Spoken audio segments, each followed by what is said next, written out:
Buenas tardes, señoras y señores. Bienvenidos a la presentación del número 9 de la revista Sociología y Política Hoy. La revista Sociología y Política Hoy es una publicación de la Facultad de Ciencias Sociales y Humanas de la Universidad Central del Ecuador y la red de las carreras de Sociología y Ciencias Políticas del Ecuador. Su número 9 está dedicado al tema Violencias e Inseguridad en el Ecuador, Análisis y Alternativas. Escribe un variado y amplio número de autoras y autores que a través de 13 artículos nos ofrecen nuevas miradas, análisis, interpretaciones y propuestas frente al tema de la convocatoria. Están presentes 12 autoras y autores y 7 autoras provenientes de 8 facultades de Ciencias Sociales y Humanas. De esta manera, Sociología Política Hoy aporta de manera efectiva y amplia al análisis, opinión y difusión de criterios sobre la temática de violencia e inseguridades, desde perspectivas democráticas que consideran los derechos humanos, que aprecian la soberanía nacional y regional, que aspiran a opciones de políticas públicas responsables. En el marco de estas acciones, saludamos la presencia de las autoridades que nos acompañan esta tarde. El magíster Jorge Piedra, decano de la Facultad de Ciencias Sociales y Humanas. La doctora Marta Racines, directora de la carrera de Trabajo Social. El doctor Francisco Hidalgo es decano de la facultad. El magíster Mario Hunda, ex subdecano de la Facultad de Ciencias Sociales y docente de la carrera de Sociología. La doctora Michelle Armijos, docente de la carrera de Ciencias Políticas de la facultad. De igual manera queremos agradecer a las autoridades, exautoridades, docentes, estudiantes y trabajadores que nos acompañan esta tarde. Sean todos bienvenidos. Para iniciar con este evento, vamos a dar la bienvenida y la palabra al magíster Jorge Piedra, decano de la Facultad de Ciencias Sociales y Humanas.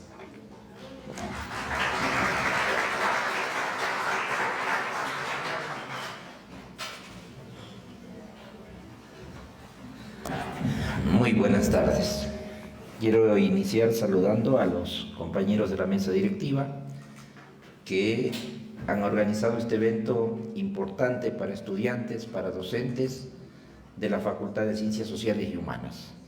Es evidente que el tratamiento de los temas de carácter académico relacionados con la política, con la ciencia, necesitan un tratamiento especial desde una visión diferente, que es el que se genera hoy en la Universidad Central del Ecuador. Y es un gusto estar con dos compañeros exdecanos de la facultad, me refiero a Francisco Hidalgo y a Rafael Polo, que son parte del proceso de construcción de esta universidad y son parte del proceso de construcción de esta facultad.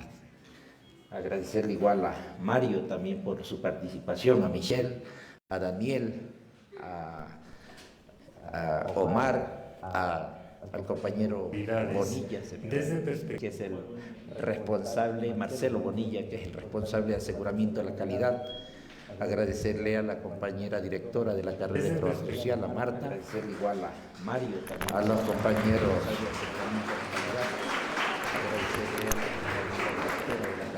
A los compañeros que de alguna forma contribuyen en el proceso de construcción de la facultad, a Liliana, a Soraya, a los compañeros que están responsables de algunos elementos en este trabajo, algunos otros compañeros como Soledad, que también está presente, y a María Cristina, proceso de construcción de la facultad, y algunos compañeros docentes, Soraya, los compañeros Chinito Aguirre, algunos compañeros que los veo aquí presentes en la tarde de hoy. Me parece que el tema en concreto es un tema que produce en el Ecuador la necesidad de un debate mucho más profundo sobre la relación entre la violencia y la necesidad de un Estado que garantice tranquilidad a la población ecuatoriana. Es evidente que algunos de estos elementos tienen relación con el manejo político, pero también tiene que ver con el manejo del entorno externo, que está relacionado fundamentalmente con el tema del narcotráfico. El Ecuador vive unos momentos difíciles, que han llegado desde algunos otros países del propio hemisferio y que determinan también la necesidad de una respuesta desde la propia población al respecto, primero, de hacer un análisis sobre lo que sucede en esta realidad, ubicar la realidad que tenemos y posibilitar una transformación de la realidad que hoy tenemos. Es evidente que la universidad no puede dejar de discutir estos temas. Deben ser temas transversales en el proceso de construcción de una sociedad diferente que transforme las realidades que tienen los seres humanos. Y en esta facultad hemos recogido las experiencias que hemos tenido. Es decir, abrir el debate es importante porque el conocimiento no puede estar direccionado por ninguna de las corrientes del pensamiento de manera exclusiva. Ayer trabajábamos con el profesor Graham sobre un tema que tiene que ver fundamentalmente con la relación entre el objeto y el sujeto de transformación, principalmente. Pero también hablábamos hace 15 días atrás, un mes, sobre George Lucas y su incidencia en parte del pensamiento europeo, en una parte del pensamiento europeo. Digo que estos elementos nos generan entonces que hoy, en la presentación de la revista número 9, con una construcción de carácter nacional, nos pueda determinar también que el pensamiento tiene a nivel nacional una expresión y que esa expresión necesita recoger también las experiencias para construir una nación y una patria diferente. Muchas gracias a ustedes por la organización de este evento, Francisco. Gracias a los expositores, gracias a los compañeros docentes y estudiantes que están presentes. Realmente, discutir y debatir estos elementos son parte del compromiso que debemos tener en una facultad como la de Ciencias Sociales y Humanas, que determina una perspectiva diferente de lo que debe ser el proceso de transformación social en este país. Muchísimas gracias. De esta manera participan en el panel el magíster Mario Hunda, ex subdecano de la Facultad de Ciencias Sociales y Humanas, docente de varias asignaturas en la carrera de Sociología, entre ellas Análisis de Coyuntura. Sus artículos han sido publicados en revistas de nivel nacional e internacional, es miembro del comité editorial de la revista y formó parte del equipo responsable de este número. De igual manera, la doctora Michelle Armijos, docente de la carrera de Ciencias Políticas de la Facultad, máster por el Instituto de Estudios Políticos de París, entre sus temas de investigación se encuentra la problemática de seguridad y relaciones internacionales. En este número escribe el artículo Conflicto interno y problema transnacional, la articulación de las narrativas de la guerra. También nos acompaña Daniel Pontón, docente de la carrera de Trabajo Social de la Facultad, también dicta clases.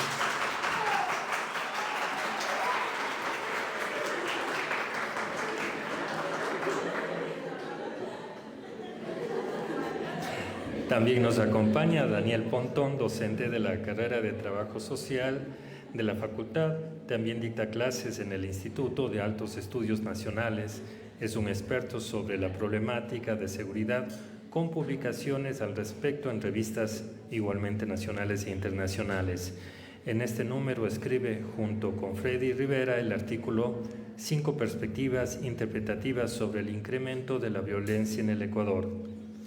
En este momento cedo la palabra al magíster Francisco Hidalgo, ex decano de la Facultad de Ciencias Sociales y Humanas y director de la revista de Sociología y Política Hoy, quien en este momento participa como moderador de este importante evento académico.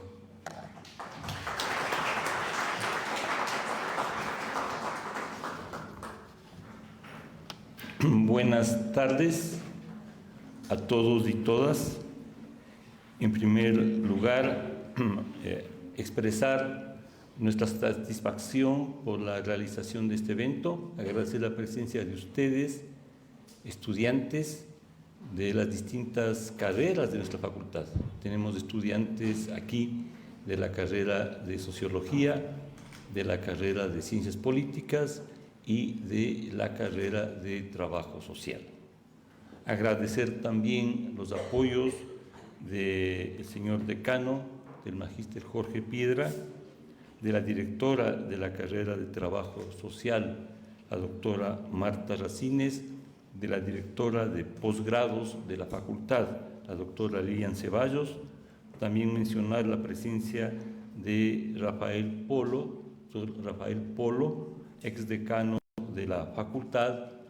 También agradecer la presencia de las y los docentes de nuestras carreras que nos acompañan en este evento. Vamos a tener este panel con las intervenciones de Mario Hunda, miembro del comité editorial de la revista Sociología y Política Hoy y docente de la carrera de Sociología, Michelle Armijos, quien forma parte de este número de la revista, docente también de las carreras de Sociología y Política de nuestra facultad, y de Daniel Pontón, docente de la carrera de Trabajo Social y experto en las temáticas de seguridad. Quisiera decir unas 2 o 3 palabras antes de pasar al panel. En primer lugar, ¿por qué sostener una publicación de una nueva revista de la Facultad de Ciencias Sociales y Humanas? Tenemos la revista Ciencias Sociales, que se publica desde hace más de 50 años, que alcanza ya su número 43. ¿Qué sentido tiene el que en el año 2019 hayamos impulsado esta revista Sociología y Política Hoy? Podemos señalar 2 o 3 elementos que lo justifican y nos tienen hoy, y estamos además muy contentos de tener ustedes en sus dispositivos digitales. Es una publicación digital, pueden imprimirlo, si lo imprimen resulta algo así. El número 9 de nuestra revista. Bien, por un lado es la necesidad de tener una publicación de cara a los temas de coyuntura. La coyuntura no es solamente la articulación de lo concreto y de lo específico. En la coyuntura pueden y se expresan también los elementos estratégicos y los elementos abstractos.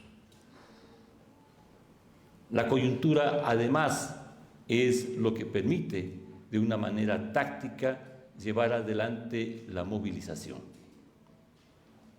Entonces, un primer elemento es una revista que se plantea abordar las temáticas de coyuntura. Y sin lugar a dudas, el problema propuesto en este número, violencias e inseguridad en el Ecuador, análisis y alternativas, es una problemática que sacude al país en la actualidad. No, desde hace 2 o 3 años no hay un solo día en que no existan noticias respecto de la situación y el impacto, no solamente como temas de seguridad, sino afectando también las condiciones de nuestro tejido social. Pero además busca, ¿no es cierto?, profundizar, sostener las articulaciones entre la sociología y la política, no entenderlas como disciplinas diferentes, un poco también enfrentar la fragmentación de las disciplinas académicas, que es uno de los esfuerzos de nuestra facultad. No se trata de entendernos como 3 o 4 carreras distintas, por un lado historia, por otro lado sociología, por otro lado trabajo social y por otro lado ciencias políticas. Esa fragmentación lo que hace es impedir la posibilidad de la construcción de una interpretación articulada y común. Entonces, el esfuerzo es porque avancemos en un trabajo que tenga su horizonte en las ciencias sociales y humanas de manera general. Finalmente, para no extenderme más, quisiera decir de que la publicación de revistas nuestras, de la facultad, de revistas de la Universidad Central, es un elemento fundamental y que va a contracorriente. La corriente predominante en el mundo académico actual es la de que publiquemos los docentes en revistas de otras universidades, en revistas de otras latitudes, ¿no es cierto? Por lo tanto, se castiga la publicación en instrumentos de difusión de nuestras propias entidades. A eso se le ha dado el nombre de endogamia. Si un profesor nuestro publica en nuestras revistas, está cometiendo el pecado de la endogamia. Y nos parece que lo que eso produce, ese calificativo, esa mirada, lo que hace es eliminar, distanciar la posibilidad del diálogo y de la generación de espacios de debate propios. Uno de los de la publicación de nuestros docentes en nuestras revistas. Señalar también que nuestra revista está abierta a que las y los estudiantes publiquen en nuestras revistas. De hecho, uno de los esfuerzos es que podamos tener la presencia de autores, llamémoslo así, consagrados, y podamos tener la presencia también de autores nuevos y de estudiantes nuestros.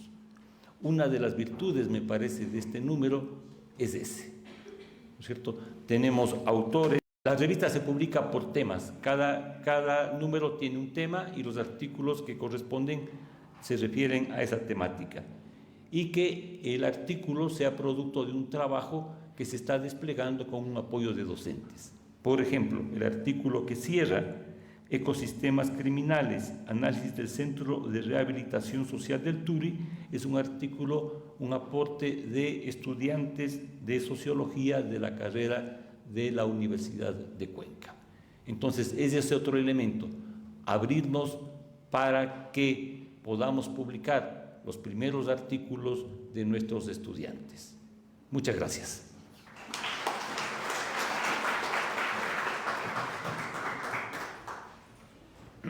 Bueno, como estoy también de moderador,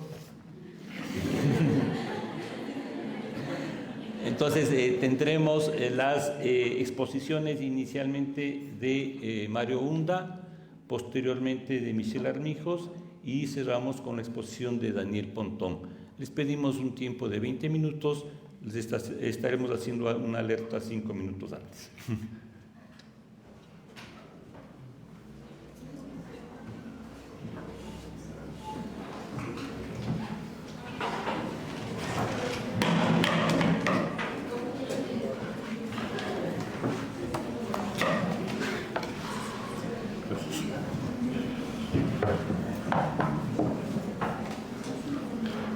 Buenas tardes, compañeras, compañeros. Quisiera reafirmar la importancia de esta revista Sociología y Política Hoy. Esta revista es impulsada desde nuestra facultad y trabajada con la red de carreras de Sociología y Política del Ecuador, donde participan varias universidades del país. Esta red surgió en medio de uno de los últimos congresos de sociología que se realizaron en el Ecuador, se realizó justamente en nuestra universidad, y los directores, decanos, colegas docentes que participaron en ese evento vieron la conveniencia de darle vida a la red. La idea era generar un espacio en el cual las distintas instituciones que se dedican pues al quehacer sociológico y político generen un espacio de encuentro, un espacio de discusión,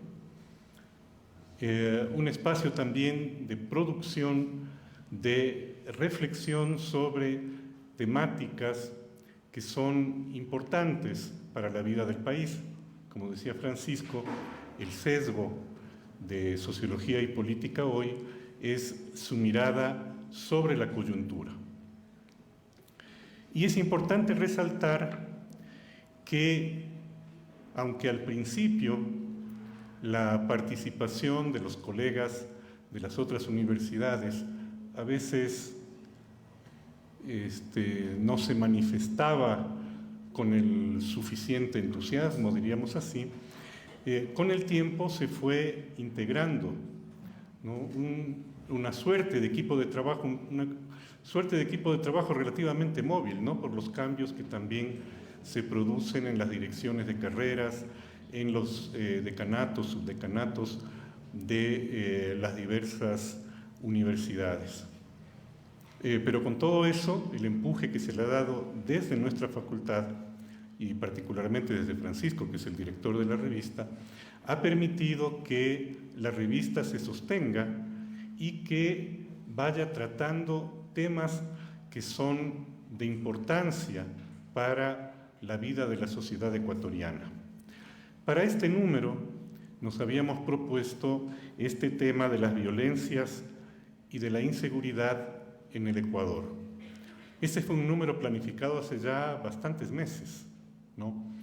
Hay que decir que lamentablemente tuvimos la, entre comillas, buena suerte de que el tema de la violencia sigue estando allí y no da tregua.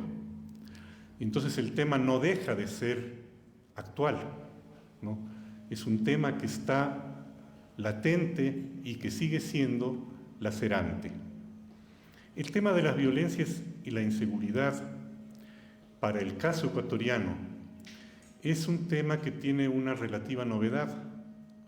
El Ecuador se preciaba de ser una isla de paz, ¿no es cierto?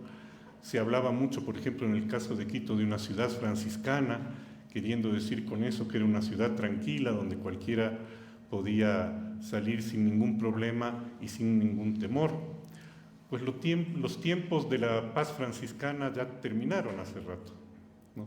Y estamos envueltos en una situación que es completamente distinta.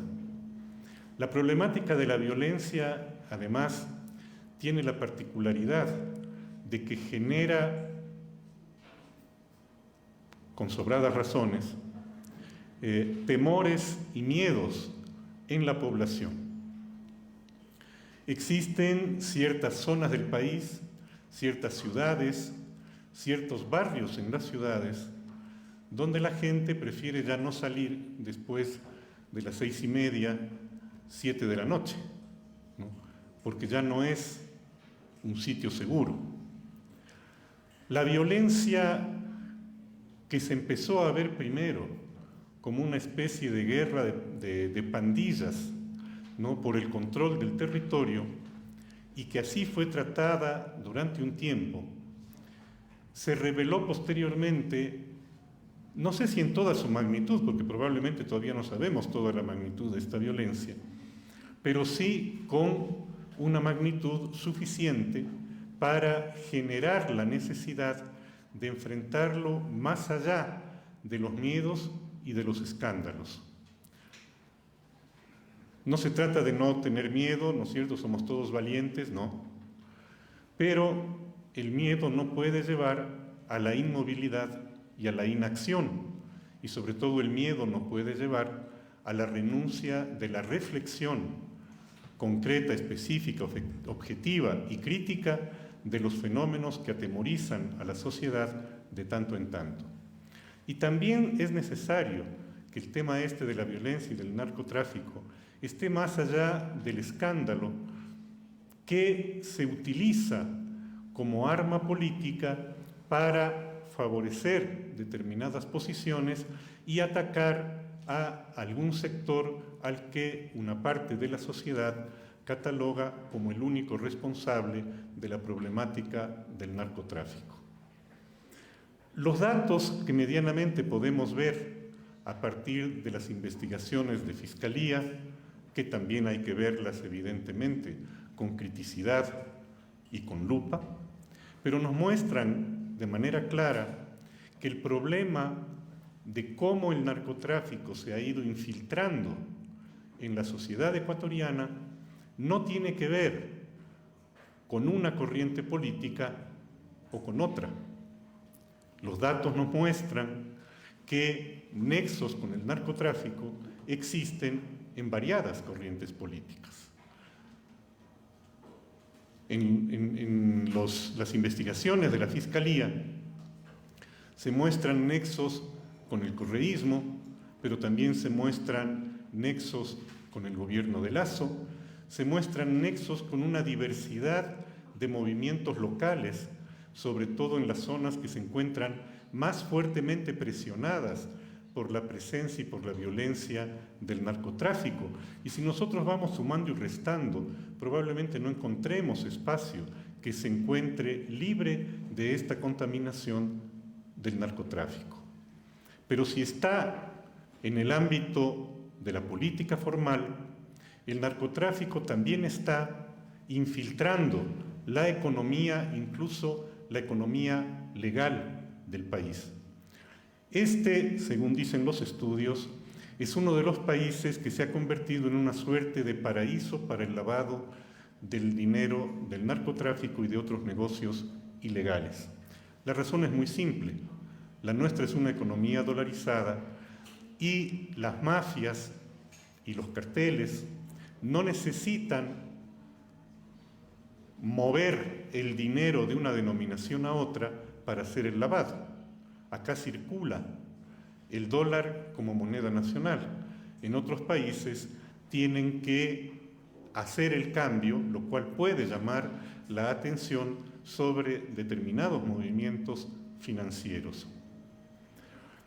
También el carácter exportador de nuestro país, según nos dicen las noticias que nos llegan, sobre todo de Europa, en estos últimos meses, se ha prestado para que, junto a la exportación de los bienes primarios que generalmente ha exportado el país, sobre todo el caso de la fruta, según las notas de prensa, vayan siempre contaminadas, bueno, no siempre, bastantes veces, contaminada con cargamentos de droga. Y eso solo puede ocurrir si es que el narcotráfico tiene nexos con la economía legal, igual que ocurre con el lavado. Es imposible que una parte del lavado no se haga a través del sistema bancario. Y el sistema bancario es absolutamente legal, ¿no es cierto? Tiene todas las prerrogativas y supuestamente controles que, sin embargo, no evitan la problemática. Lo propio ocurre con los negocios inmobiliarios. Recientemente volvía a aparecer en las notas de prensa, en esta misma semana, la noticia de que una buena parte de los negocios de compra-venta de viviendas en el Ecuador se hacen en efectivo. Viviendas que cuesten, vamos a decir, 150.000, 200.000 dólares, 300.000, 400.000, 500.000. Viviendas de 1 millón, 1,5 millones, 2 millones de dólares, que se pagan en efectivo, billete sobre billete. Los datos de la propia Cámara de la Construcción de Manabí indican que aproximadamente el 70% de las ventas de vivienda en esa provincia son en efectivo. Esto nos muestra una parte nada más de cómo el narcotráfico ha infiltrado la economía ecuatoriana. Ahora, el narcotráfico infiltra la economía ecuatoriana porque se trata, como cualquier otra cosa, de un negocio. Es un negocio y hay que entenderlo en su dimensión económica. Y como vivimos en un mundo absolutamente transnacionalizado y el negocio del narcotráfico atraviesa fronteras, evidentemente, el negocio del narcotráfico que nosotros vemos y sufrimos en nuestro país es simplemente una derivación y una parte de los carteles transnacionales de la droga.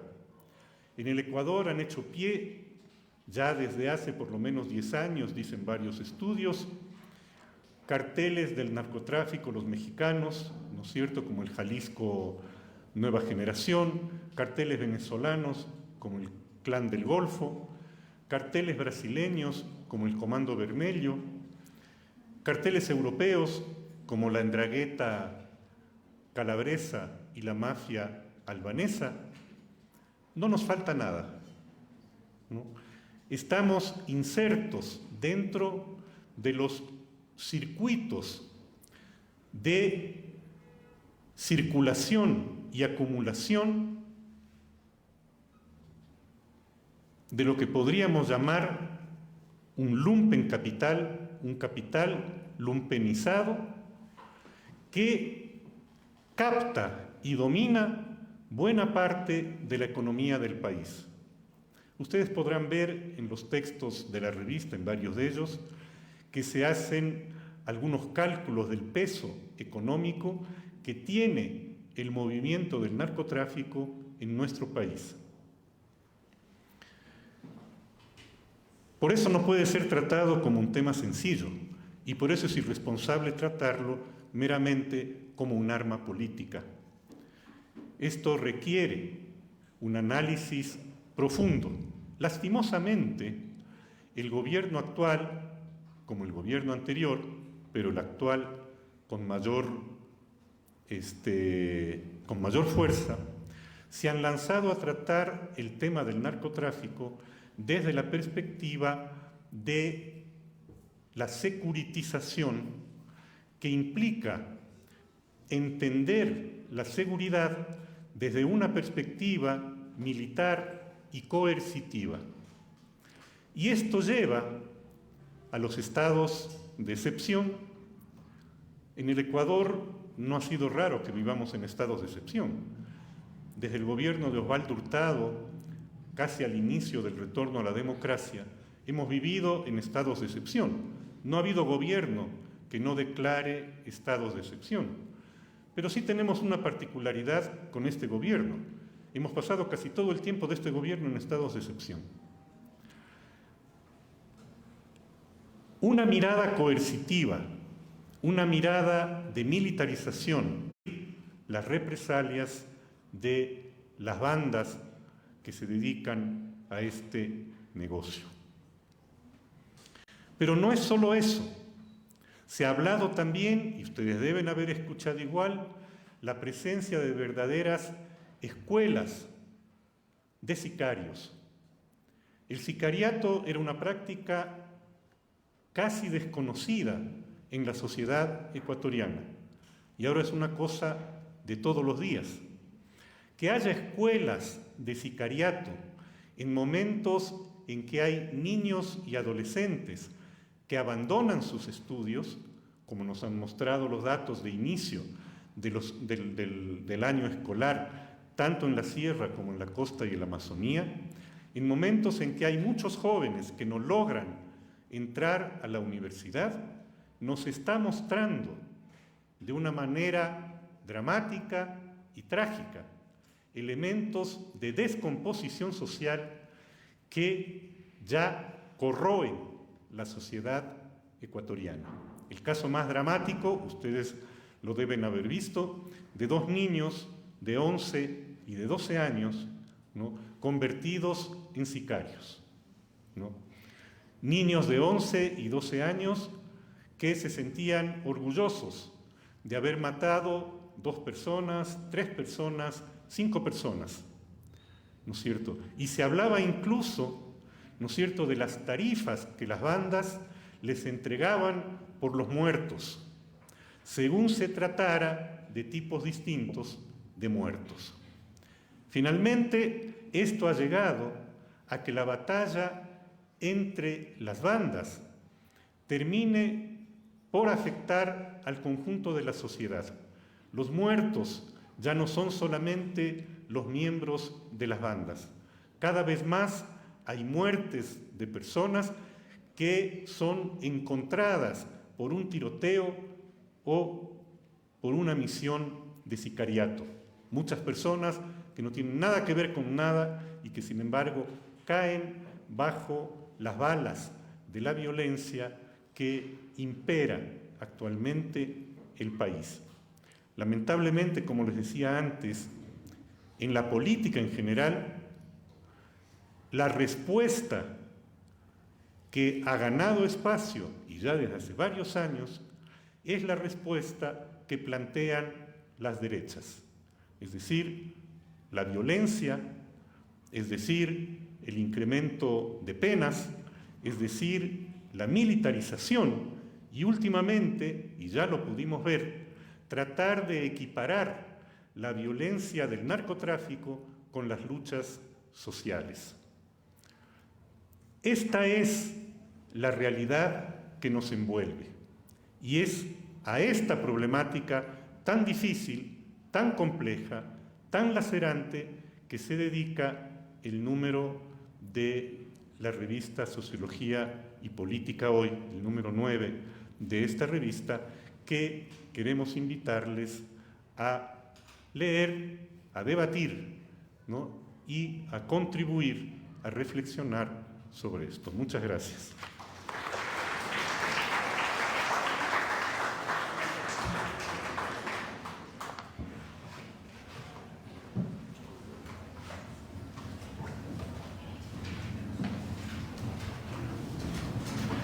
Muchas gracias, Mario.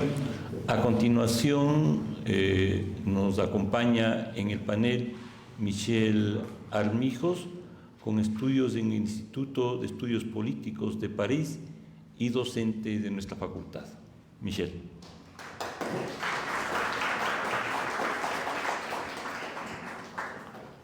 Buenas tardes. Mi intervención va a estar relacionada con la exposición de las reflexiones principales que sostienen el artículo que se ha presentado en la revista, ¿no? Que se intitula Conflicto interno y problema transnacional, la articulación de las narrativas de la guerra. La situación de inseguridad y de violencia en el Ecuador nos invita a referirnos a la historia de las relaciones internacionales. La realidad del nuevo orden mundial en el que vivimos desde el fin de la Guerra Fría y la expansión de la globalización neoliberal ha obligado a las ciencias sociales y a las relaciones internacionales a plantearse nuevos objetos de estudio y problemáticas que pueden ser útiles para analizar el contexto actual del país y el problema del narcotráfico y el crimen organizado, ¿no? Como son las modificaciones del Estado o nación, la transformación del poder y de los equilibrios a nivel internacional y la aparición de nuevos actores internacionales, legales e ilícitos, así como la gobernanza global dirigida por los organismos internacionales y por el derecho internacional. Más precisamente, ¿no?, es interesante detenerse sobre el concepto de seguridad, ¿no?, que ha sido uno de los conceptos que más se ha modificado en las relaciones internacionales y también ha replanteado la política exterior. El neoliberalismo, de hecho, ha introducido la seguridad como un elemento regulador central de las sociedades. La seguridad se ha convertido en el principio político de las nuevas formas de gubernamentalidad, por encima de la legalidad y el Estado de Derecho, que busca regular y controlar las amenazas a la vida de la población. Por lo tanto, ya no se trata únicamente de defensa nacional, liderada por los ejércitos, sino que reúne una serie de problemas, riesgos y amenazas. La inseguridad ciudadana, el tráfico ilícito de armas, las actividades de minería ilegal, la contaminación ambiental, etcétera, ¿no?, que exige también de los estados, ¿no?, una elaboración, ¿no?, de un plan estratégico, ¿no?, de seguridad. Ahora, justamente, ¿no?, el tráfico de drogas y la violencia caen en este ámbito de gestión o incumbencia de este nuevo principio, ¿no?, que es la seguridad, ¿no? El crimen organizado y el narcotráfico son el objeto también de uso político del problema, ¿no?, que se mueve en función también de los intereses de los principales actores en juego en el ámbito nacional como internacional. Antes del siglo XIX el consumo de drogas no era penalizado. ¿De dónde viene la demonización de las drogas? ¿Cómo es una práctica de consumo privada se juzgó como ilegítima y finalmente se prohibió. Aquí la teoría crítica es particularmente útil para permitirnos ver que el problema de las drogas no es una cuestión netamente técnica, constituye un desafío para las ciencias sociales, justamente explicar cómo aparece la legitimidad de una responsabilidad colectiva y una necesidad de intervención pública sobre este tema, y cómo se han constituido las políticas de prohibición y de regulación y las consecuencias de su aplicación. Estas políticas de prohibición, ¿no?, vienen amparadas también, ¿no?, desde convenciones de las Naciones Unidas que ya plantean al narcotráfico como un problema global que debe ser regulado y sancionado. De esa manera, ¿no?, la adopción de las sanciones penales con privación de libertad para la compra, distribución y venta de drogas, ¿no?, se ha generalizado, ¿no?, a nivel internacional. Las medidas que se toman para luchar contra este problema de drogas no vienen de un análisis simplemente epidemiológico, ¿no?, o sea, hablando de la persistencia del consumo o las adicciones, ¿no?, cuyas variables justamente serían, ¿no?, las políticas públicas no sanitarias o de reducción de riesgos, pero más bien obedecen a criterios políticos y morales, ¿no? En primer lugar, por ejemplo, ¿no?, el control social de la población, ¿no?, sería uno de los factores que explican, ¿no?, el uso político, ¿no?, que se hace también de esta política de prohibición y represión, ¿no? También existe el rol, ¿no es cierto?, ciertos actores en los procesos de decisión política y legislativa alrededor, ¿no?, del problema de las drogas, ¿no? Y en tercer lugar, ¿no?, los factores electorales.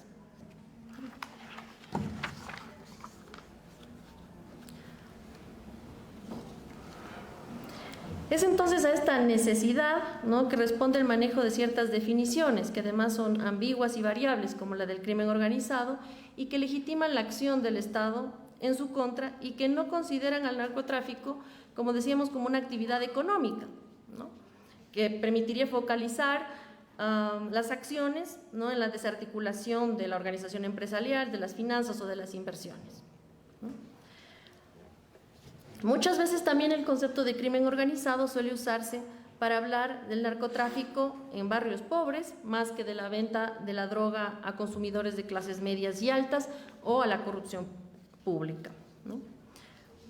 El uso político de las drogas se hace evidente, pues a pesar de los efectos dudosos de estas políticas represivas, ¿no?, de la oferta, ¿no?, la criminalización de las drogas se sigue manteniendo.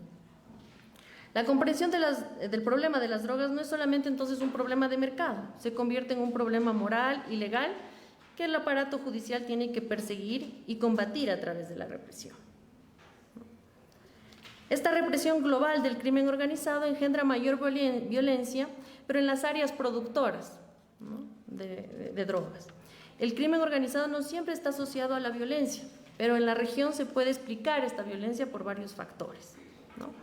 Entre ellos es que la violencia del crimen organizado se genera, ¿no?, en las interrelaciones también entre el norte y el sur, ¿no? Esta relación justamente es que los países del norte demandan bienes y servicios y sociales y sanitarias, entonces el problema para ser atacado tiene que ser atacado por el lado de la oferta. Pero eso no se hace cargo del círculo de violencia, corrupción o muertes que genera la guerra de la droga en las zonas de producción y distribución. Y es así que la existencia de controles y de incautaciones provoca que el tráfico se concentre en unas pocas bandas y se genere una situación de sobreproducción de drogas, que genera mayor criminalidad y conflicto entre las bandas, pues si toda la producción llegara al mercado consumidor, los precios bajarían. Entonces la violencia generalmente se concentra fuera de las fronteras del consumidor como resultado de las desigualdades persistentes en el mundo entre el centro y la periferia. El crimen organizado y la violencia que se genera afecta más a los países del sur. Sin embargo, la violencia también asociada al crimen organizado, ¿no?, es el resultado de la impunidad y la corrupción, ¿no?, y la mayor fragmentación social como consecuencia de la globalización. ¿Por qué y cómo se transformó el Ecuador en un país de interés geopolítico como plataforma de distribución de la droga y de lavado de activos para grandes intereses económicos del crimen organizado, ¿no? Aquí se puede responder esto también por el efecto justamente, ¿no?, del neoliberalismo, ¿no?, que permite, que da facilidades justamente para que los mercados ilegales no prosperen gracias a la desregulación financiera. Igualmente, el efecto sobre las condiciones socioeconómicas, políticas e institucionales del país y la profundización de una interdependencia global y el transnacionalismo del mercado legal e ilegal, ¿no? ¿Cómo irrumpe la violencia con el crimen organizado? ¿Por qué el Ecuador pasa de ser, ¿no?, el país de paz a un país con índices de violencia tan importantes, ¿no? Hemos pasado de 2.000 muertes violentas en el 2021 a 7.892 muertes violentas en el 2023, ¿no? Aquí las dinámicas también de inclusión y exclusión que genera la globalización, las desigualdades enormes que se presentan en el mundo, hacen presa de los emprendedores de violencia a gran parte de la población, que se encuentra de esta forma en la manera de acceder a servicios y alcanzar metas de vida que no podría de otra manera. Enfrentamos un tipo de violencia por corrupción, ¿no?, que se origina en las sociedades donde se han multiplicado los deseos, dando paso al conflicto también entre de ambiciones. La violencia se da entonces en este marco, ¿no?, de corrupción y de impunidad, donde en un marco de corrupción y de impunidad, ¿no? El Estado ha perdido su autoridad y también su legitimidad para establecer un Estado de Derecho donde se garantice la igualdad ante la ley y la imparcialidad del juicio. Por otro lado, no habría que ver también, ¿no?, otros factores, ¿no?, de esta violencia, ¿no?, ligarla también, ¿no?, como se trataba también en el artículo, ¿no?, a una condición global, ¿no?, del ejercicio de un poder de carácter biopolítico, centrado en el principio de seguridad, ¿no?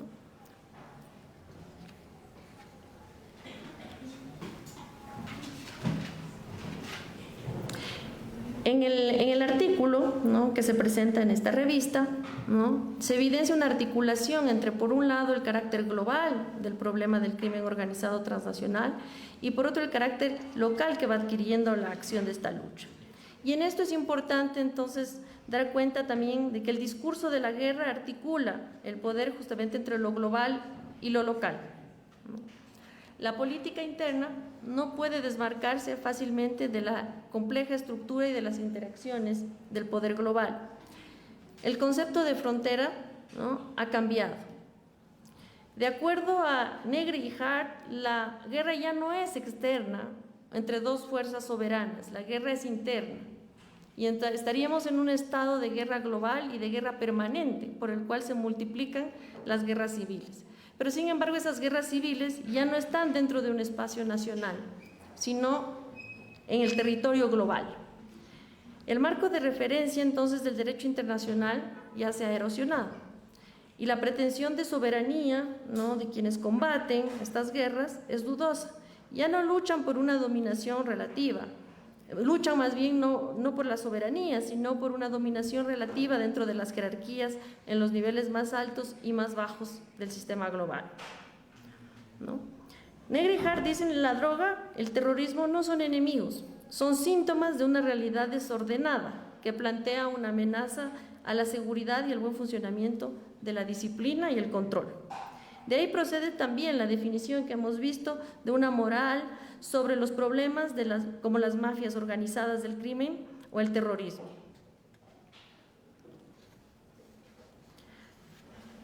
En el país se hizo un uso político también del derecho internacional en la política interna a través de los conceptos justamente de terrorismo, crimen organizado y conflicto armado interno, ¿no?, que nos han permitido entrar en esta lógica de la guerra global que abre la legitimidad al uso de la fuerza, ¿no? Ahora, es importante detenerse también sobre las consecuencias, ¿no es cierto?, de esta política militarista, ¿no?, producto, ¿no?, de las relaciones de poder a nivel internacional, producto, ¿no?, de este sistema, ¿no?, neoliberal y de este también sistema global imperial, ¿no? La guerra justamente no es compatible con la democracia. Por lo tanto, ¿no?, habría que estar alerta sobre esta condición, sobre esta consolidación, de las metáforas de la guerra que generan más bien un consenso sobre las políticas punitivas y represivas. Las Fuerzas Armadas se instalan como el centro de la seguridad interna y en la lucha contra la droga. Y si bien las condiciones del pasado no están reunidas, se crea también mayor incertidumbre, ¿no?, por la demanda creciente de seguridad de parte de los ciudadanos, las demandas de medidas de políticas de mano dura y la mayor presencia de armas, ¿no? En este contexto, la disminución de la violencia debería ser el objetivo, ¿no?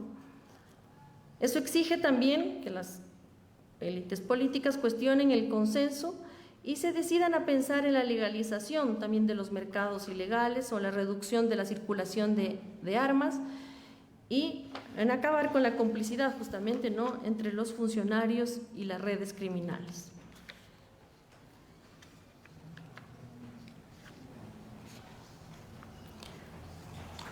Se necesitan entonces también nuevas maneras de comprender, ¿no?, el narcotráfico, su economía, su organización interna, sus conexiones políticas y su impacto cultural. Y para eso también, ¿no?, alrededor del narcotráfico, se necesita también comprender las dimensiones del crimen organizado e incluir, ¿no?, estudios sobre el tráfico de armas o el tráfico de personas igualmente.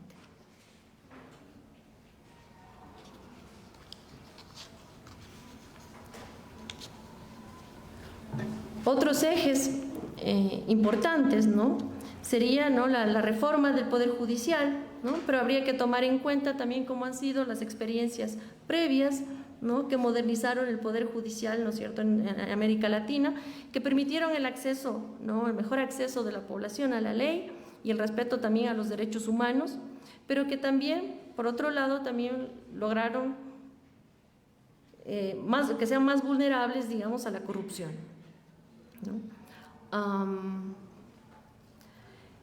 Estas medidas, ¿no?, este llamado, digamos, también a la clase política a pensar, ¿no?, otro tipo de alternativas, ¿no?, debería también hacernos pensar en evitar caer en una espiral de violencia, ¿no?, en la que se forman, por ejemplo, grupos privados para combatir las mafias de la droga, ¿no?, que son elementos que han generado, digamos, si vemos lo que sucede en otros países, ¿no?, como en Colombia o en Brasil, ¿no?, en el que vuelven, ¿no?, el panorama mucho más complejo, ¿no?, la posibilidad, ¿no?, de que se presenten fuerzas de autodefensa terminan usando, ¿no?, el poder de las armas para sus fines privados, ¿no? Es algo que haría el panorama mucho más complejo, ¿no?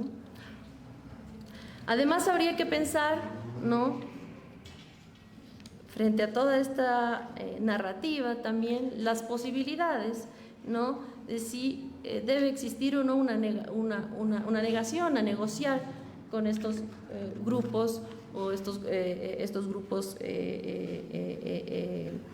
criminales, ¿no? Es lo que justamente, ¿no?, en Colombia, ¿no?, ha sido también un obstáculo para llevar a cabo negociaciones, ¿no?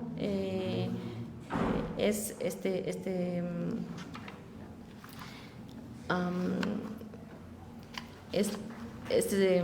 idea común, ¿no?, de que no se puede no sentar o negociar justamente con estos grupos, imposibilitando también, ¿no?, de esa manera también a los políticos, ¿no?, a lograr, ¿no?, por vías más pacíficas probablemente, ¿no?, una salida al problema de la violencia y la inseguridad.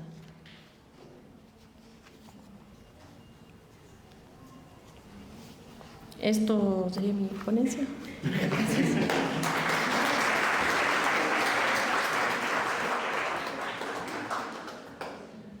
Muchas gracias a Michelle. Reiterar la invitación para que ustedes se descarguen la revista completa y sus artículos del portal de revistas digitales de la universidad. si ustedes, ese nuevo verbo, googlear, si googlean Sociología y Política Hoy, van a acceder al portal web de la revista. Ya está colocado en cartelera la portada y todo el número 9 y los 13 artículos que componen esta revista. Invitarles a que también visiten, se descarguen la revista Ciencias Sociales y en general mirar cómo nuestra Universidad Central, en nuestra Universidad Central se publican alrededor de 15 revistas desde las distintas facultades e institutos. Bien, a continuación damos la palabra al doctor Daniel Pontón, colega de nuestra facultad y experto en las temáticas de seguridad.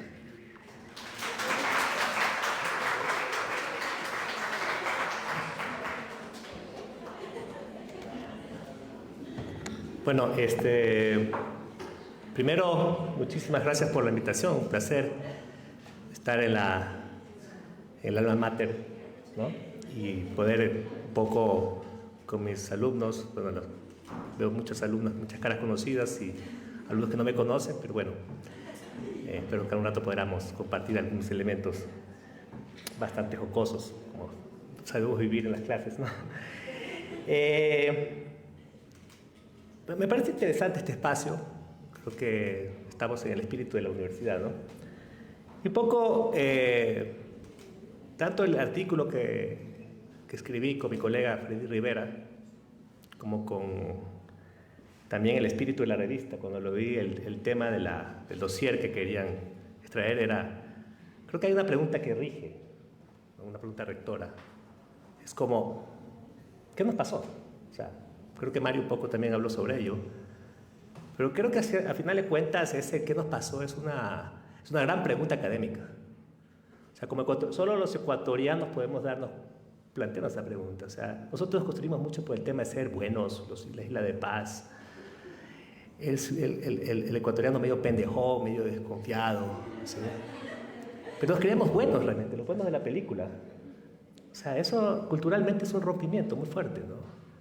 Epistemológicamente nos pone una idea de... Decía alguien que la disputa ya no es izquierda-derecha actualmente, sino es el concepto entre puritanos y bandidos. ¿Por qué los ecuatorianos nos decimos bandidos?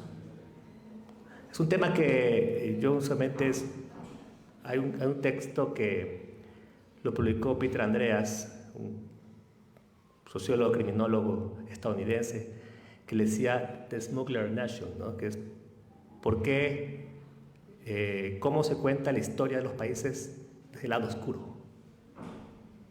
La oscuridad un poco es cómo el mercado criminal hizo grande América, ¿no? Interesante, ¿no? De alguna otra forma también puede traer de la desgracia algún elemento positivo para entender hacia dónde vamos. Pero más allá de eso, porque es un debate muy profundo, no creo que el artículo, en 8.000 palabras, podemos resolver todo eso. Me parece interesante también la reflexión que hizo Francisco respecto al tema de las revistas, ¿no? Reflexión sobre las revistas con el concepto de endogamia, una gran reflexión académica que dé respecto al tema de la publicación, al tema de el conocimiento que no se difunde no es conocimiento. Eso metodológicamente métaselo en la cabeza, estimados alumnos. Por eso se inventó la imprenta, ¿no? Y eso de la imprenta generó un cambio mundial, ¿no? Hizo posible la ciencia. La información no es conocimiento, es información. Y uno puede tener mucha información en el internet. O el ChatGPT, ¿no? Porque una anécdota que no quiero contar aquí del famoso ChatGPT, ¿ya? Pero bueno, es parte de la dinámica actual. Y claro, nos ha metido la idea de que uno tiene que publicar en grandes revistas, ¿no? Pero no hay nada más frustrante que llegar a una gran revista internacional y cuyas citas sean cero. Y los indicadores de gestión no. Yo tengo colegas donde dicen, yo publiqué en una revista Q1. ¿Y cuántos te citaron? Ninguno. Como dicen en la costa, entonces vale. ¿Ah? Porque la idea es que te lean.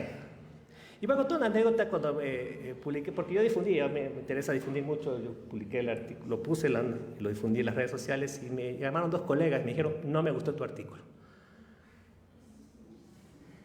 Entonces yo dije, chuta, no, claro, uno come mierda ese rato, ¿no? También le pega el ego, ¿no? El académico, y eso es muy significativo. Pero en el fondo, yo me acuerdo que había un profesor en la Católica, donde me eduqué, que hablaba sobre una especie de sociología del chisme, ¿no? Dice, bueno, el chisme nos pega como sociedad, nos da sentido societal. Y cuando una comunidad académica es eso, ¿no? Es que alguien te lea. Y bueno, así se produce la ciencia, pues. Si ustedes vieran los debates de los científicos, realmente no es que hablan de bonito, inclusive se dicen agravios, ¿no? Tal y cual, que no sabe dónde está parado. Bueno, eso es la ciencia. En la ciencia, así como en la política, uno tiene que pensar y tiene que entender, empezar a comer mierda. Pero yo lo primero que se me viene a la mente es que bueno que me leas, pero loco, escribe diciendo, ¿sabes que el artículo de Daniel Pontón es una pendejada? Esa es la ciencia. Por tanto, se necesita la endogamia. Porque uno empieza a ser, digamos, relevante en el campo donde está. En el campo de donde está. No en las grandes ligas, porque ahí lastimosamente la comunidad estadounidense no nos lee. La ciencia tiene que tener pertinencia, oportunidad y creo yo que debate, ¿no? Y eso es algo que realmente en epistemología nos enseña muchísimo, ¿no? Ciencia que no se debate en la ciencia. El negacionismo de Popper justamente es eso, ¿no? El negacionismo, ¿no? Y porque la pregunta es por qué el sistema ecuatoriano tiene que estar ligado y alejado de la realidad local, ¿no? De la pertinencia, la oportunidad del debate, y por qué nos hemos hecho parte de un gran negocio mundial. No hay negocio más lucrativo y más antiacadémico que el negocio de las revistas científicas. Es un tema que nos debe llevar a reflexionar. Bueno, sobre el artículo, realmente no les voy a contar sobre el artículo, pero la idea es que lo lean, ¿no? O sea, qué lindo chiste, pero bueno, voy a hablar sobre ello. Sí, voy a hablar para que no dejarlo con... La pregunta de qué nos pasó es una gran pregunta rectora. Es una gran pregunta rectora. Y claro, yo no pretendí nunca hacer una gran explicación, ¿no? Alguien me dijo, es que tu teoría falta profundidad, ¿no? Esa profundidad de muchas veces de las personas que hacen teoría crítica, ¿no? Gran explicación ontológica del tema. No, yo soy mucho más atenuado en eso, ¿no? Yo creo que hay que establecer una especie de fenomenología del problema, hay que tener fenómeno para un poco empezar a hablar a profundidad. Y tal vez eso es un tema fundamental, porque para eso se necesita debate. Yo creo que el gran problema que tiene el Ecuador es que no ha desarrollado una comunidad de gente que hable sobre estos temas en general. La academia adolece, y yo lo puedo decir porque tengo experiencia en el asunto formativo, adolece gente que se apasione sobre este tema. Por lo general hay mucho opinador, mucha gente que sigue maestrías, pero no hay producción específica sobre el problema. Yo creo que aquí hay una ausencia de una reflexión sobre, que sí lo tuvo Colombia en su momento. Colombia desarrolla muchas capacidades, de hecho son expertos y nos ven en metodologías. No han escuchado esa famosa colombianos que nos ven así como, chicos ecuatorianos son novatos en esto, a nosotros ya nos pasó. A ver, por favor, cada país escribe su historia, ¿no? La visión colombiana es respetada, pero no es la misma realidad. El Ecuador necesita escribir y comprender su historia desde adentro, ¿sí? Por lo tanto, la idea era generar una especie de estado de la cuestión. Y ese estado de la cuestión a veces dice, bueno, ¿cómo lo clasificaste? Si hay tantas explicaciones como mentes, ¿no? Y como decía una vez el Nelson Riascos, toda explicación causa y efecto nos lleva a una explicación. Hay 2 explicaciones. El conflicto originario, 7 homicidios por cada habitante, a cerca de 47, cual es un salto que ningún país en el contexto regional, siendo la región más violenta del mundo, lo ha tenido. Es que hacemos que la historia nos explique eso, pero el problema es que nos lleva a escribir una perspectiva extremadamente negativa de la historia. Es decir, todo lo que ha pasado al Ecuador nos lleva a reflexionar la catástrofe que tiene actualmente el país. Yo creo que es una reflexión epistemológica importante, porque claro, la pregunta que uno se hace es ¿por qué los 80 y por qué no los 60? ¿Por qué no los 50? ¿Por qué no la fundación de la patria? ¿Por qué no el problema de los incas cuando nos conquistaron? Debatible, ¿no? Por lo tanto, mi idea era poner causas más próximas alrededor del problema del crimen, ¿sí? Esas causas más próximas quiere decir, bueno, aquí ahora hay algunas cuestiones que se pueden resumir y que pueden un poco explicarnos qué nos pasó, ¿no? Y un poco esto, a la ausencia de perspectivas académicas consolidadas, un poco uno revierte también a lo que se discute en la opinión pública, ¿no? Al final la opinión pública impone también criterios de verdad. No hay cosa más permeable a la ciencia en materias de crimen que la opinión pública, porque la opinión pública al final dirige, ¿no? Aquí se ha hecho gente que escribe tesis sobre el famoso pacto mafioso, cuando fue un tema posicionado en la opinión pública. El famoso pacto mafioso no es más que una categoría creada comunicacional para reflexionar y explicar o descargarse frente a la actitud que tuvo un gobierno para frenar el crimen, ¿no? Sin embargo, hay una reflexión sobre ello, ¿sí? Y esto obviamente nos pone en perspectivas de mediano alcance, que obviamente tiene pros y contras, ¿no? El primero de ellos, como bueno Mario lo anunció, es el concepto del famoso conflicto criminal. O sea, al parecer el Ecuador es una especie de extensión, lo que explica la violencia, una extensión de lo que es un mundo carcelario. Al final de cuentas, los ecuatorianos nos decimos carcelarios, ¿no? Y de hecho, cuando uno habla de las bandas tiguerones, ¿no? Habla de los lobos, habla de los chone killers, habla de los choneros, etc. Uno no hace más que reproducir una especie de jerga carcelaria, que se hicieron famosos alrededor del problema carcelario.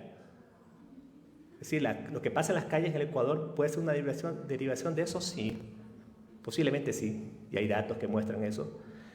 Sin embargo, cuando en su momento esa aplicación empezó a surgir, y yo tuve una experiencia muy próxima respecto a autoridades de muy alto nivel en el país que pensaban así, era que era un problema entre presos y un problema entre criminales. Por lo tanto, el Estado tenía que desentenderse de esa problemática. Allá que se arreglen entre bárbaros. Nosotros somos los buenos. Nosotros somos ciudadanos de bien. Los buenos somos más que los malos, ¿no? Ergo, después se empezó a hablar de necropolítica, pero claro, porque lo que generó es que el Ecuador tenía una asombrosa y casi pasmosa inacción frente al problema criminal. Es decir, no hubo un país en el Estado, en el mundo, que demuestre tanta ineptitud para controlar el problema de las cárceles, como lo ha sido el Ecuador.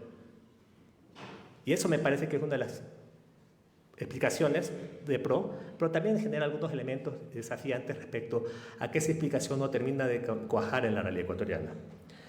La otra es el concepto de narcotráfico, ¿no? Todo es producto del narcotráfico.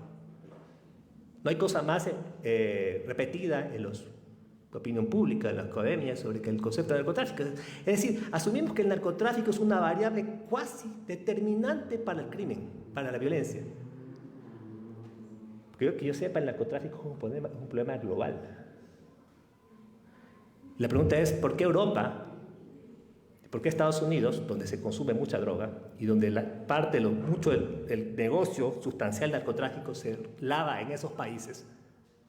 Porque hay que ver cómo se reparten las ganancias. Esto es una economía capitalista.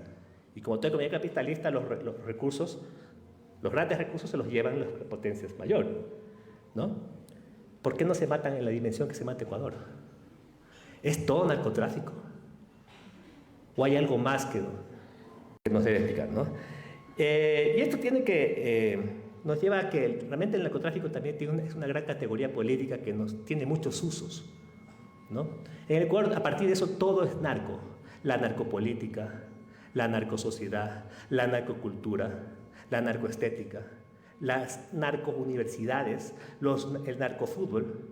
Si no, óigalo al embajador de Estados Unidos hablar. Mire el lenguaje, mire la narrativa que establece ese señor, donde básicamente nos daba lecciones de moral a los ecuatorianos de cómo comportarnos, ¿sí? Y esto me parece que generó varios mitos, ¿no? El concepto del mito del Estado, del famoso mito del pacto mafioso, ¿no? Que el señor Lenín Moreno un poco lo implementó con el famoso Puente de la Nada, que decía todo es producto de un arreglo mafioso, que nunca hubo formas de contrastar eso. Sin embargo, se hizo una gran verdad. Al pasar el Ecuador, todo inició en el año 2009, cuando el problema de la base de Manta se retiró, porque le habíamos dicho a los estadounidenses que los grandes salvadores del problema del narcotráfico, ¿no? Cuando son los grandes consumidores, se retiraron de este país. O sea, en el narcotráfico no hay cómo, siempre se pierde. Si tú bajas el crimen, es porque pactaste con los mafiosos. Si tú subes el crimen, es porque estás luchando mal con el narcotráfico, ¿no? Y bueno, la pregunta que me decía es por qué, lastimosamente, como el microtráfico siempre ha existido, porque donde haya narices, ¿ya? Hay microtráfico, obvio, mercado, ¿no? ¿Qué creen? ¿Que el narcotráfico llegaba por ósmosis? ¿Y por qué esos narcotraficantes que siempre han existido se hicieron tan violentos, pues, en este país? ¿Qué está pasando ahí? Si en vez de ser una variable exógena, es una variable endógena. ¿Sí? Por lo tanto, el narcotráfico tiene estas... Y segundo, tiene cosa más ilógica en una política de seguridad que decir, estamos ganando porque se está matando. O sea, perdóneme, yo a ese señor no lo contrato ni de guardia de seguridad. Con todo respeto a los guardias de seguridad, por si acaso. No hay cosa más estúpida de decir, yo te estoy ganando la guerra porque me están matando. Y eso se repite hasta ahorita, si no escuchen el discurso del presidente de la República. La otra es la variable Estado, ¿no? El famoso concepto del Estado, que nos llevó a plantear las discusiones sobre el Estado fallido en el país. Concepto bastante utilizado por el establishment estadounidense conservador, concepto conservador, que te habla de que los estados es una nueva forma de categorizar el mundo. Antes nos decían desarrollado, ahora nos dicen estados fallidos, ¿no? Sin embargo, es una categoría interesante porque, lastimosamente, cuando uno hace perspectiva comparada, uno sabe que el peso frente a problemas globales como el narcotráfico existen realidades diferenciadas y eso lo marcan el peso de las instituciones. Quieran o no, Europa, ¿no? Y eso hay estudios que demuestran eso, tiene problemas de narcotráfico, pero los índices de violencia no son iguales a los de América Latina. Y eso tiene que ver con un problema que tiene que ver con sus instituciones. Pero hay un gran problema con el problema del Estado metodológico. Y es que el Estado es deseable en este concepto cuando hablamos de Estados cooptados, cuando el problema se ha hecho, la narcopolítica ha llegado a las grandes esferas, a los narcogenerales. Es decir, es deseable el Estado en un contexto donde el Estado es cómplice. Muchas veces los grandes problemas que vive el país en materia de violencia, crimen y crimen organizado sobre todo, ¿no? Y ese es uno de los temas que cuando uno hace una discusión sobre el Estado, tiene que plantearse también cuáles son los pros y cuáles son los contras de ese análisis, ¿no? La cuarta categoría es el concepto de ecosistema criminal, tan repetida, casi todo el mundo habla de ecosistemas, como moda, ¿no? Y el ecosistema criminal no hace más que una escuela vieja de Estados Unidos que se llama la Escuela Geográfica del Crimen, ¿no? Que es cartografía del crimen. Eso utiliza mucho los policías para hacer los famosos hotspots, para hacer el tema de cómo se comporta el crimen en función del territorio, ¿no? Que explica básicamente la concentración del crimen en función de áreas, ¿no? Y podemos explicar, si uno coge la famosa concentración del crimen actual, o que tiene Guayaquil, de ahora, que tiene una tasa de cerca de 70-80 por cada 100 militantes, y la llevas en el año 2012-2013, es exactamente la misma. Esas áreas siempre estuvieron metidas y estuvieron influenciadas por el crimen, expresado por violencia, expresado por mercados ilícitos. La pregunta es ¿por qué mutó? ¿Por qué se hicieron tan violentos esos ecosistemas? ¿Sí?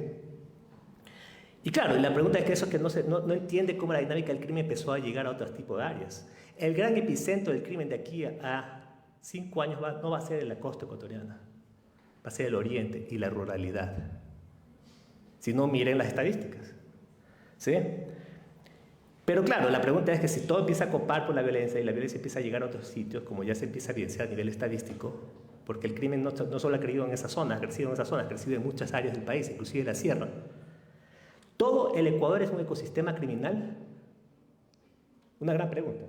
¿El Ecuador es un ecosistema criminal? Creo que no todos merecemos ese tipo de apelativo. ¿Por qué? Porque el concepto de ecosistema criminal no entiende la dimensión del poder. Es siempre una descripción del crimen en función de lo que es el territorio. Una descripción básicamente descriptiva en función de estadísticas y el territorio, ¿sí? Por lo tanto, tiene una teoría interesante, pero no alcanza a entender el problema.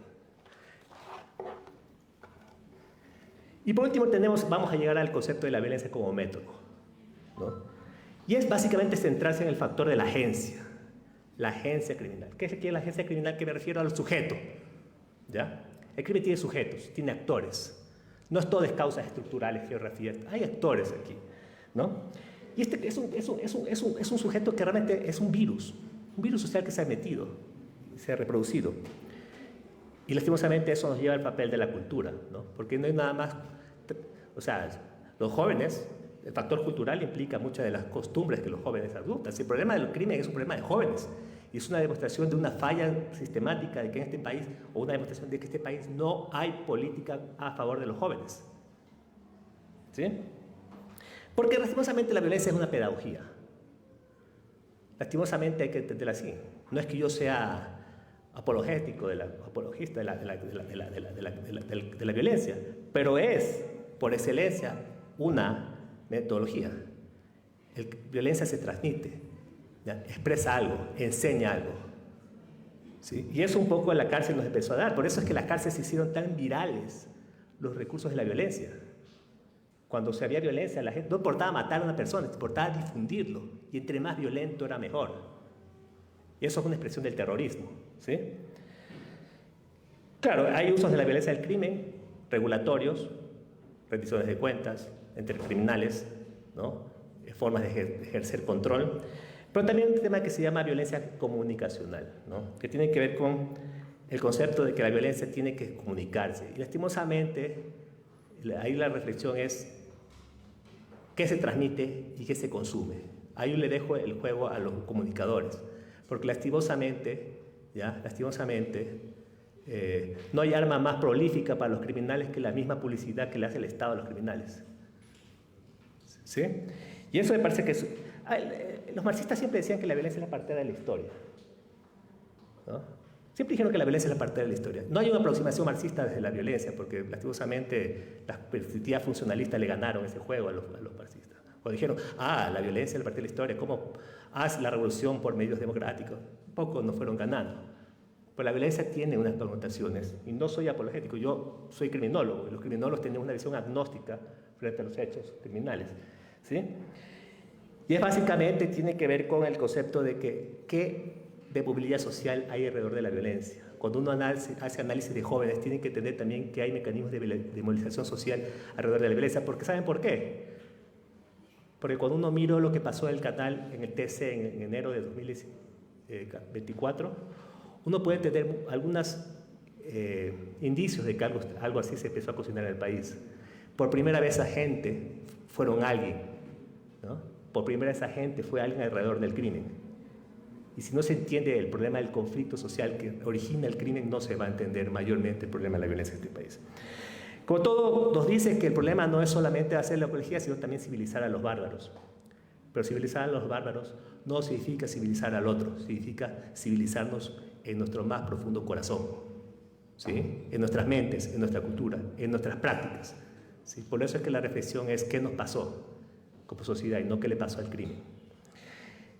Tal vez, para terminar, tal vez el problema del crimen en este país empiece a ser un rompecabezas que académicamente no se lo ha podido armar porque faltan muchas piezas. Tal vez nunca sepamos el enigma de la violencia, pero solamente a través de la producción académica podemos aproximarnos a ese problema y tener mejores ideas y mejores conjeturas de cómo diseñar una estrategia que nos permita atacar este problema de raíz. Gracias.